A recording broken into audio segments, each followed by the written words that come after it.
Good afternoon. My name is Richard Wooten. I'm the Director of Safety and Security at Christ Church of the Valley in Phoenix, Arizona. What I'd like to talk about today is some pointers on creating and implementing a security team for your church. Our model is not anything that was made up or original. It's something that I think a lot of people have said, and you probably heard before. We pray for the best and we prepare for the worst. Unfortunately, the worst can be devastating to a church, and implementing a security team and having something in place to do everything possible to prevent or mitigate a critical situation is crucial. We lean on scripture, Ephesians 6:13. Therefore, put on the full armor of God so that when the day of evil comes, you may be able to stand your ground, and after you've done everything, to stand. So, talking about how your security team is implemented, how it started, really goes back to some biblical principles about building your house on a solid rock foundation. And for us, we found that our foundation really is based on this model. Our church leadership has complete buy-in with our security team and our safety team and all of the protocols and procedures that we put forth.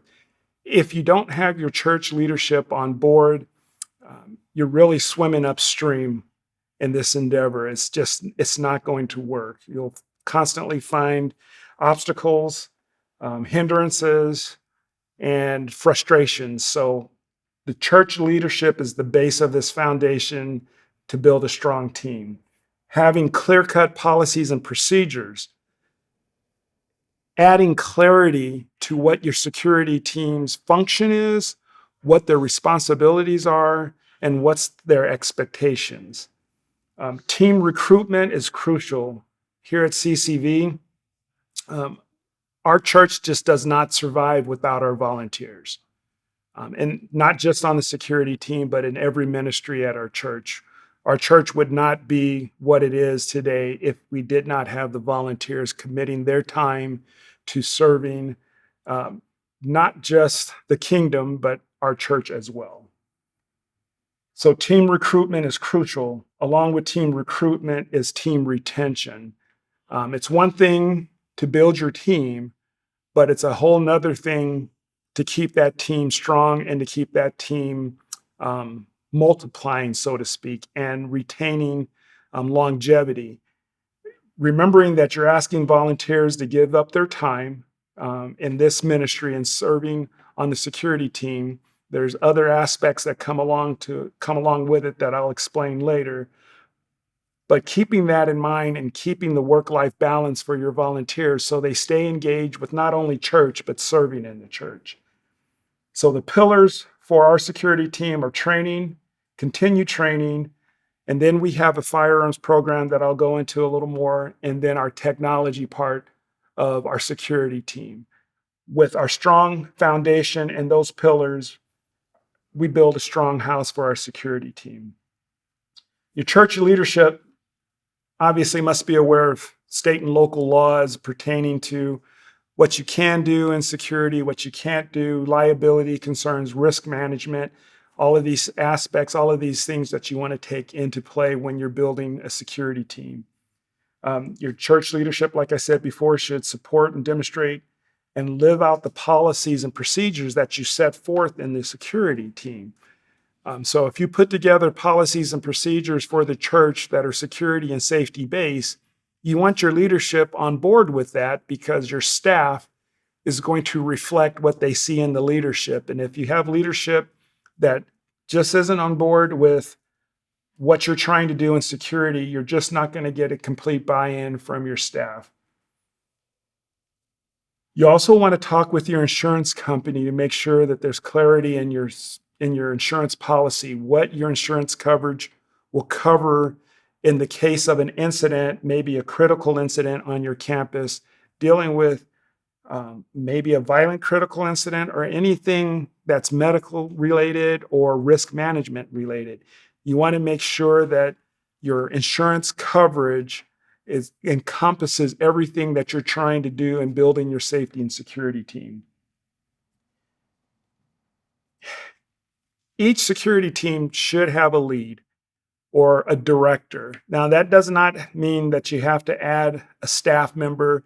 That director or that lead can be a volunteer, or it could be a dual role for another position that's already currently in your church. You know, your ops pastor or your operations pastor may also run the security team and be involved in building that up. Or you can designate a volunteer that's going to commit to the time and effort of putting the team together and managing that team.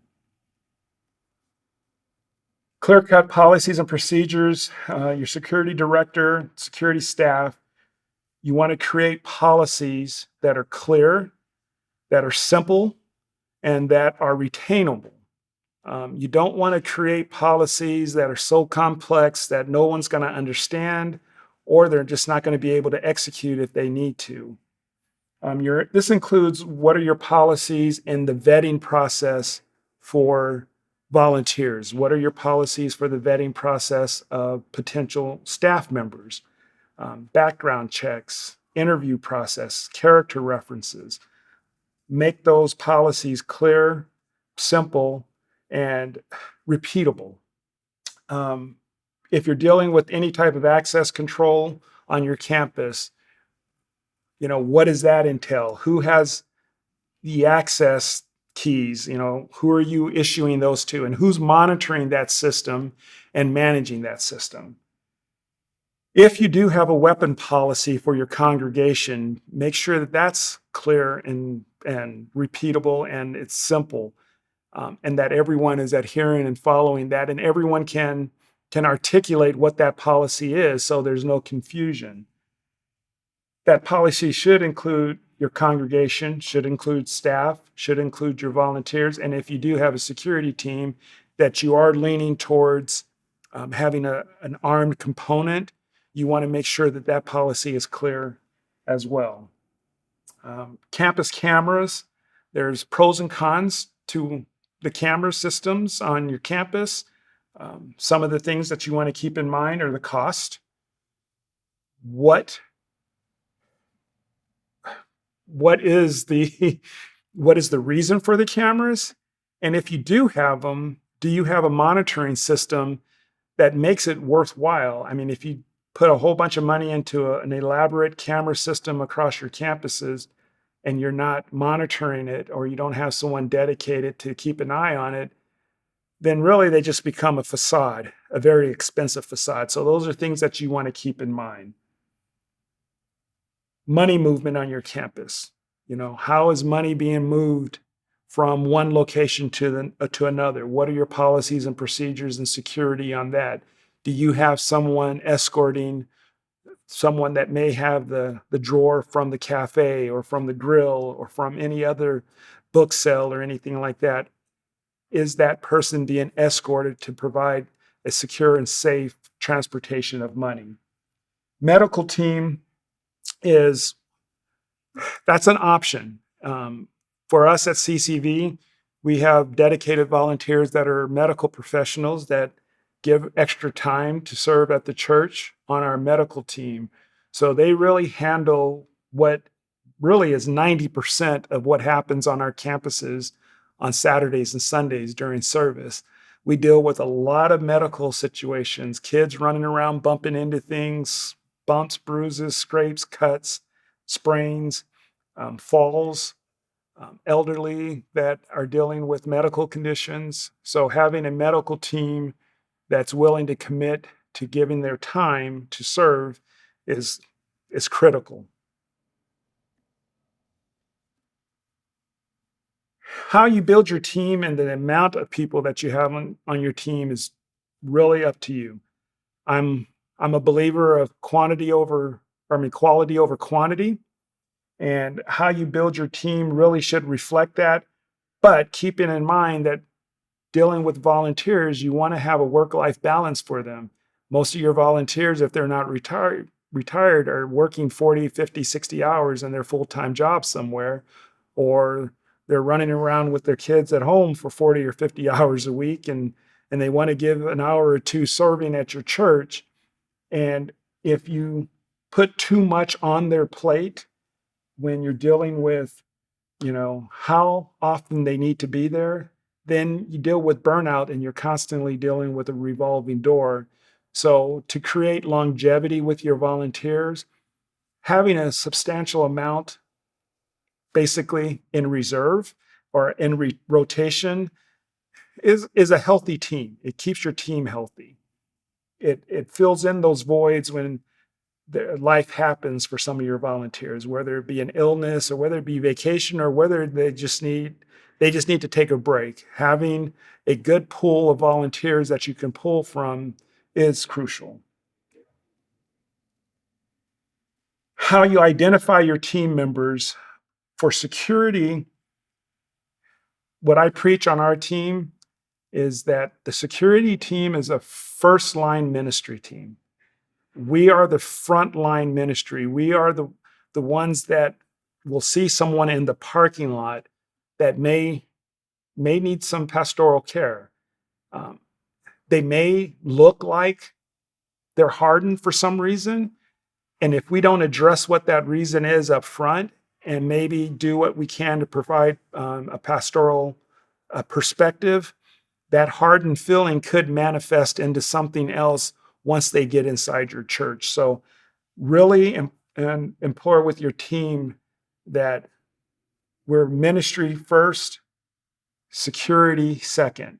So we start off with a pastoral mindset until we have to flip the switch to realize that maybe this person is only on your property to do harm or to cause a disruption. But keeping a welcoming mindset on your security team, understanding that as a church, everyone is broken and we're trying to get everyone through the door so they can hear the word. We don't want to be that barrier that turns people away when we could have pastored or done some pastoral care to them to bring them to the doors.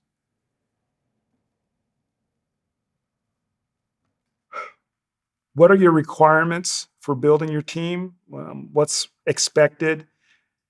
For us at CCV, our requirements to serve on our team is being a member of CCV, attending faithfully, which means regular attendance. Having someone that attends maybe once a month or once every other month is not going to do you any good on your team, because you want consistency, because you want to continue to have coverage, and having a team that are consistently there is going to benefit you. Has a solid Christian testimony. And when I say a solid Christian testimony, we're all broken. We all have things that have happened to us in our past that sometimes we may not be proud of, but in our walk with Christ, we've overcome that.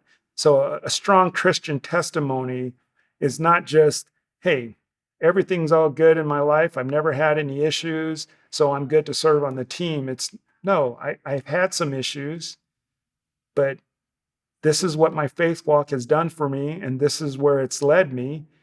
And I've turned my life around in the past 5 or 6 years. That's a great Christian testimony. And on our team, we have a lot of those type of testimonies, which I'm proud to say that's what our team is comprised of. Demonstrates the ability to control themselves and to remain calm during a stressful situation. Like I said, 90% of what we deal with on our campuses are medically related. And if you have someone that can't keep a calm demeanor on a 7-year-old that may have, let's say, maybe it's a severe cut on their leg from running around and hitting something. If they're excited and they're not showing a calm demeanor and they're not calming the situation down, that's not going to bode well for the 7-year-old. That's not going to make them feel better in that type of situation. So having someone that has the art of communication, the ability to talk situations down and to be a calming presence in maybe a stressful situation, that's really what you want to lean towards as far as building your team, or get people on your team and train them up to be that way. Medications, not being under the influence of any type of alcohol or any type of drug is also key to serving, not just only in security, but in any ministry. So we have a standing policy of not being under the influence of any type of medication or drug that can alter what needs to be done while serving. Security team training is a balance that you must have. Because once again, you're dealing with volunteers that are giving you your time. But on the same token, you want to train them for success. You don't want to put a volunteer in a situation and not give them the information or the training that they need to be successful in that situation. But on the same token, you can't require your volunteers to attend hours upon hours upon hours upon hours of training during their free time to get them there. So a little training on someone could be dangerous. Too much training can burn your volunteer out. And once again, you're dealing with the constant revolving door of trying to build your team. So some of the trainings that we do on our campuses is our emergency action plan, which is the ALICE concept, which is an acronym that stands for alert, lockdown, inform, counter, and evacuate. It's kind of a beefed up version of the run, hide, fight, but it allows everyone to go through the training and gives them tools to handle what we call critical incidents. It's not just active shooters. It could be anything from a bomb scare. It could be a fire. It could be a chemical spill. It could be a situation that's happening around your campus that has nothing to do with your campus, but could affect your campus if it spills over. So having that emergency action plan in place and training for that plan is crucial, regardless if it's ALICE or if it's some other emergency action plan that you employ. Having the training and having everyone on the same page is very important. We go through suspicious person, what we call DLRs, or doesn't look right, how to contact that person, how to communicate with that person, and how to determine if that person who what we call is a DLR because there's something going on in their life that we can minister to. So identifying those type of things and having that type of training that allows your volunteers and empowers them to feel comfortable with making contact with people instead of being standoffish and then just saying, I'm just going to watch this person for the entire service, which doesn't do anyone any good. Medical emergencies, we use CCC, which is constant chest compressions. It's kind of an alternative to CPR. We don't do actual pulmonary resuscitation. It's just it's just chest compressions. So we train in that. All of our security volunteers and security team are certified using an AED, and we also put them through Stop the Bleed training. Those are the three, I would say, base trainings that are key in whether you have a medical team or medical and a security team, but having everyone on board with that.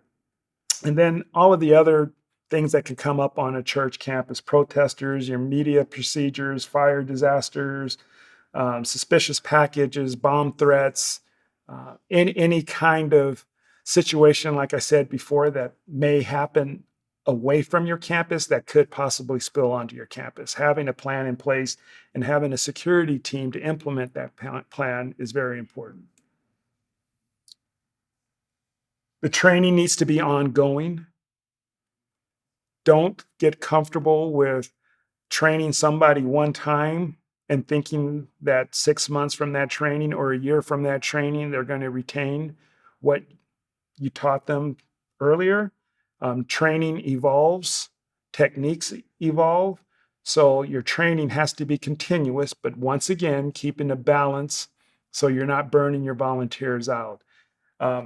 This graph is kind of a guideline that we use at CCV for our CCC, AED, and Stop the Bleed training. We certify everyone every 3 years. That works for us.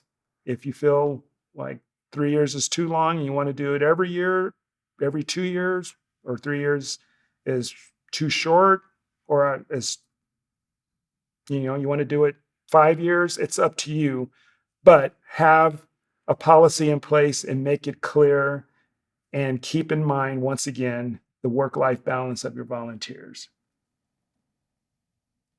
If you decide to go the route of having armed volunteers, there's a lot of considerations to take in mind. Liability. What is your insurance cover? What's the policy? What's your training? Once again, work-life balance for your volunteers. The responsibility of carrying a weapon, and if need be, utilizing that weapon. That's a heavy responsibility. And it's not the term I use for our security team. I don't want someone on our team carrying a weapon that thinks it's a cool factor, because there's really nothing cool about it.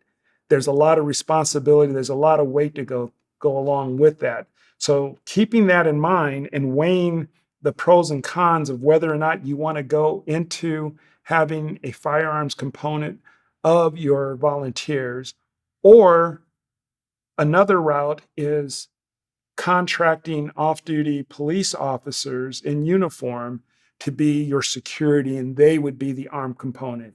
They deal with their training, they deal with their department policies, they deal with their liability. And then you have your volunteers on your safety security team be the best eyes and ears and reporters that they can be. Technology, once again, talking about cameras, weigh the cost factor. You can spend a whole bunch of money and get high-tech stuff around your campuses, but if you don't have someone that's constantly monitoring that system, then you've just paid a whole bunch of money to have a whole bunch of cameras placed around your campuses, and it looks good.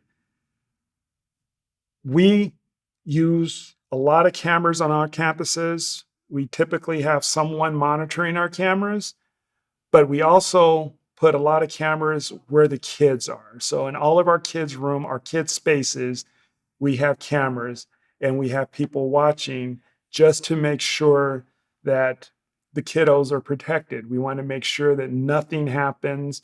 And if there were an incident, like I said, 90% where we're talking about bumps and scrapes and bruises, and a parent would like to know how their child ended up with a knot on their forehead or an abrasion on their knee, the cameras are there to protect the church as well as provide information when need be.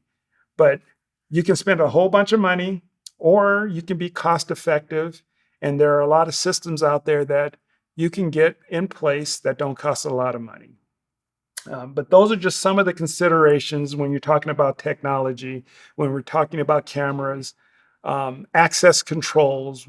What are your buildings like? Are you using an access control system? Who's monitoring that access control, and who's managing it?